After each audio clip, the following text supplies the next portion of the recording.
दोस्तों, हिंदी में एक कहावत है, थूक कर चाटना। सवाल ये कि बिहार की राजनीति में आखिर किस पॉलिटिकल पार्टी पर यह कहावत फिट बैठ रही है। याद कीजिए, इन तमाम चेहरों पर गौर कीजिए। सुशील मोदी, गिरिराज सिंह, सम्राट चौधरी, ये है भाजपा के दिग्गज नेता। सबने कसम खा रखी थी कि किसी भी कीमत पर नीतीश कुमार को वापस नहीं लिया जाएगा। क्या होगा भारतीय जनता पार्टी के उन नेताओं का जो ये कहते थे कि हम पगड़ी तब उतारेंगे जब नीतीश कुमार मुख्यमंत्री के पद से हटा दिए जाएंगे। आज उन तमाम भाजपा के नेताओं को अपमान का घूंट पीना पड़ रहा है। मगर बड़ा सवाल यह दोस्तों कि पिक्चर अभी बाकी है। इस्तीफा दे देने से, शपथ ग्रहण कर लेने से यह गाड़ी आगे नहीं चलने वाली है, क्योंकि अभी बहुत कुछ होने वाला है जिसकी चर्चा इस कार्यक्रम में मैं आगे करूंगा। मगर सबसे पहले मैं आपका ध्यान खींचना चाहूंगा तेजस्वी यादव की तरफ। तेजस्वी यादव ने पहली बार इस मुद्दे पर अपनी जुबान खोली है दोस्तों, और वो क्या कह रहे हैं इस पर गौर कीजिएगा। जी न्यूज के मुताबिक आसानी से नहीं होने देंगे तख्ता पलट। बिहार में चल रही सियासी अटकलों के बीच तेजस्वी यादव ने अपनी प्रतिक्रिया दी है। नीतीश के बीजेपी के साथ सरकार बनाने की अटकलों के बीच तेजस्वी यादव ने कहा कि वो आसानी से तख्ता पलट नहीं होने देंगे और इतनी आसानी से दोबारा ताजपोशी नहीं होने देंगे। दोस्तों, मैं आपको कुछ चीजें बतलाना चाहूंगा जो इस वक्त हो रही हैं समानांतर तौर पर। लालू प्रसाद यादव लगातार जितन राम मांझी से बात कर रहे हैं और उनके हम के कम से कम 4 विधायक हैं। यही नहीं, खबर यह भी आ रही है कि राहुल गांधी ने जितन राम मांझी को फोन किया है। यानी कि इस बार जो तख्ता पलट करने की कोशिश की जा रही है, जो एक बार पलटी मारी जाएगी, इसकी पृष्ठभूमि क्या है मैं आपको बताता हूं दोस्तों। इससे पहले जब भी नीतीश कुमार ने पलटी मारी है, दोनों मोर्चों के बीच जमीन आसमान का फर्क था दोस्तों।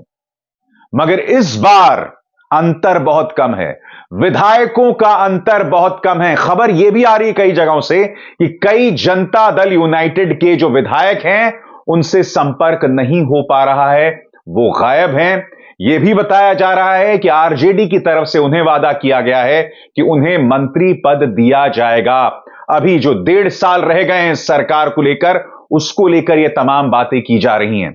मगर दोस्तों, नीतीश कुमार जो लगातार 4 से 5 बार पलटी मारते दिखाई दे रहे हैं, इसका बिहार की जनता पर कोई बहुत अच्छा संदेश नहीं जा रहा है। और उसकी वजह है यह शख्स तेजस्वी यादव।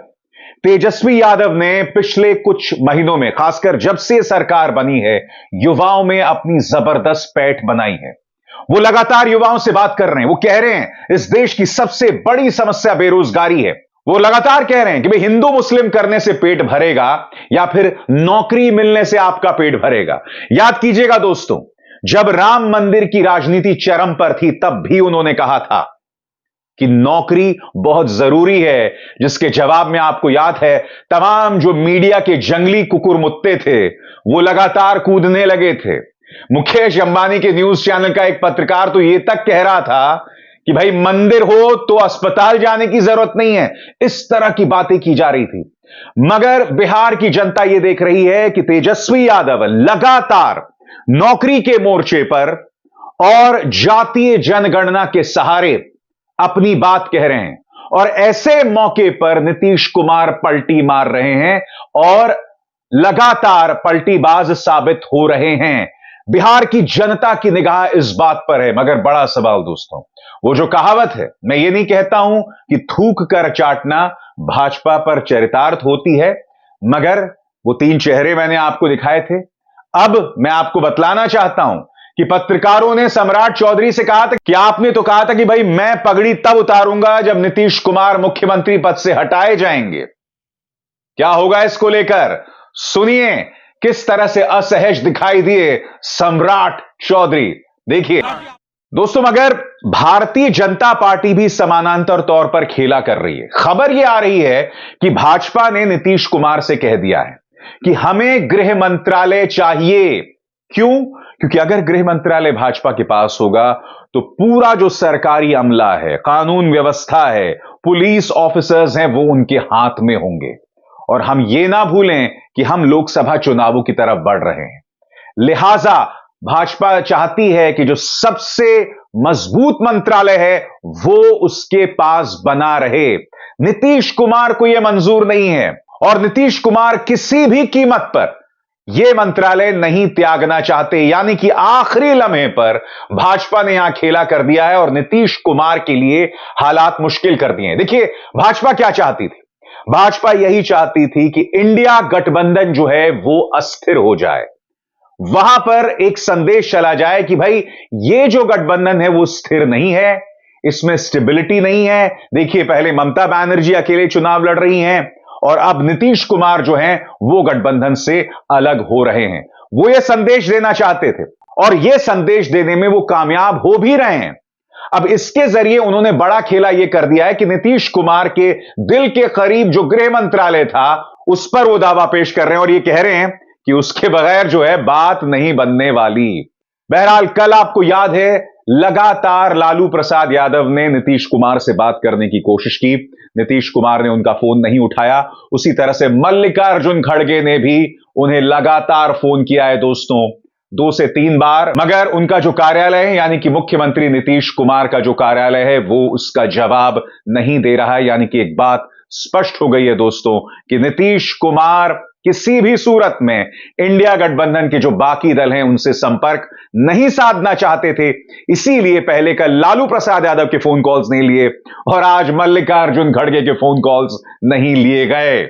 तो स्वाभाविक सी बात है दोस्तों, भारतीय जनता पार्टी को इन सवालों का जवाब देना पड़ेगा कि सत्ता हासिल करने के लिए क्या आप अपने स्वाभिमान के साथ भी समझौता कर सकते हैं?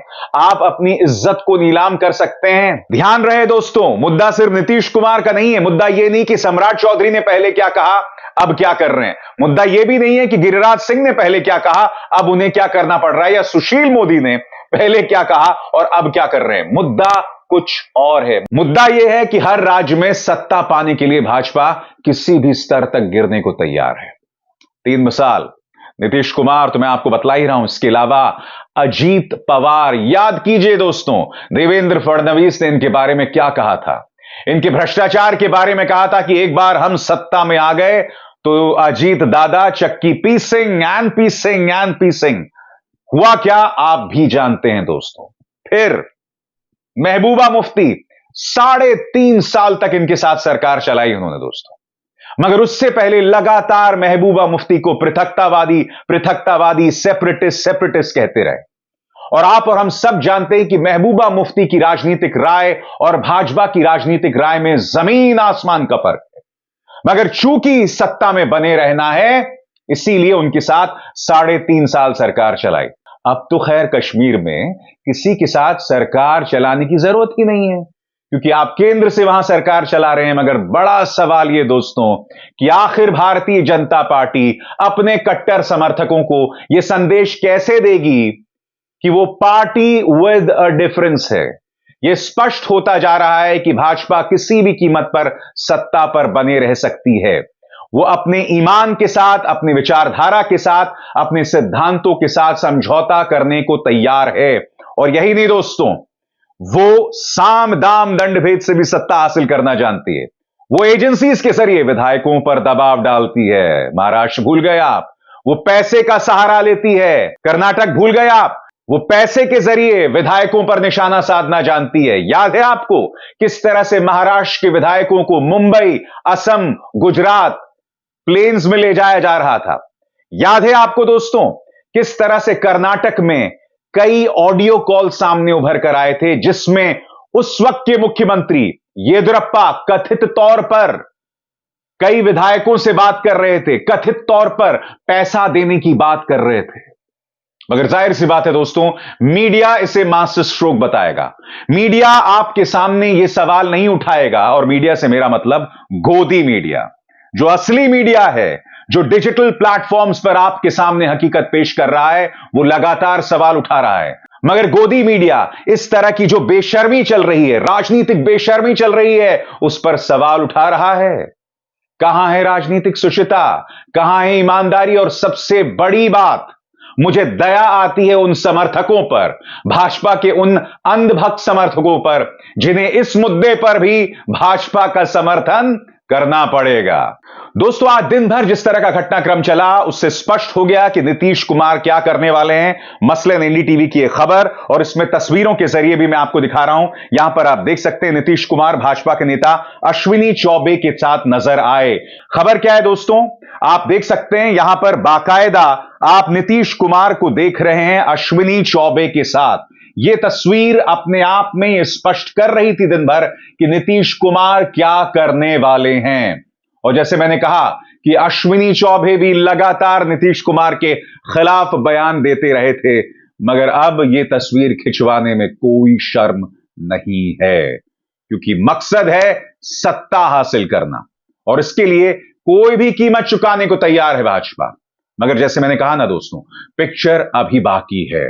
इतना आसान नहीं होगा इस बार विश्वास मत हासिल करना। जी हां, अब असली खेला जो है दोस्तों, वो सदन के पटल पर होगा, वोट ऑफ कॉन्फिडेंस के दौरान होगा। आखिर जनता दल यूनाइटेड के कितने विधायक उनके साथ होंगे, यह हमें देखना पड़ेगा दोस्तों।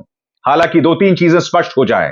राज्यपाल चूंकि भाजपा का है, इसलिए आसानी से वो पद और गोपनीयता की शपथ ले लेंगे, मगर सदन के पटल पर क्या होगा दोस्तों, उस पर हमारी निगाह होगी, और असली खेला वहीं पर होने वाला है। और यहां पर लालू प्रसाद यादव की सोच काम करने वाली है। एक ऐसा दिग्गज जो राजनीति में कई सालों से है, कई दशकों से है, और वो आसानी से इस बाजी को हाथ से नहीं जाने देने वाले। और अगर साम दाम दंड भेद से भाजपा सत्ता हासिल कर भी लेती है, तो यह ना भूलें कि जनता में इसका क्या संदेश गया है। मैं आपको बतला चुका हूं, जनता में इस वक्त तेजस्वी यादव की लोकप्रियता लगातार बढ़ रही है। ऐसी सूरत में जनता यह भी देख रही है कि एक ऐसा व्यक्ति जिसका फोकस बेरोजगारी पर था, नौकरी देने को लेकर था, सही मुद्दे पर था, उसे सत्ता से बाहर कर दिया गया है। ये तमाम फैक्टर्स हैं जिनके चलते आने वाले दिनों में भाजपा की राह आसान नहीं होने वाली है। और यह कहा जा सकता है दोस्तों कि नीतीश कुमार का जो राजनीतिक करियर है, उसके खात्मे की भी उल्टी गिनती शुरू हो गई है। अब इज़हार शर्मा को दीजिए इजाजत। नमस्कार। स्वतंत्र और आजाद पत्रकारिता का समर्थन कीजिए, सच में मेरा साथी बनिए। बहुत आसान है दोस्तों, इस ज्वाइन बटन को दबाइए और आपके सामने आएंगे ये तीन विकल्प, इनमें से एक चुनिए और सच के इस सफर में मेरा साथी बनिए।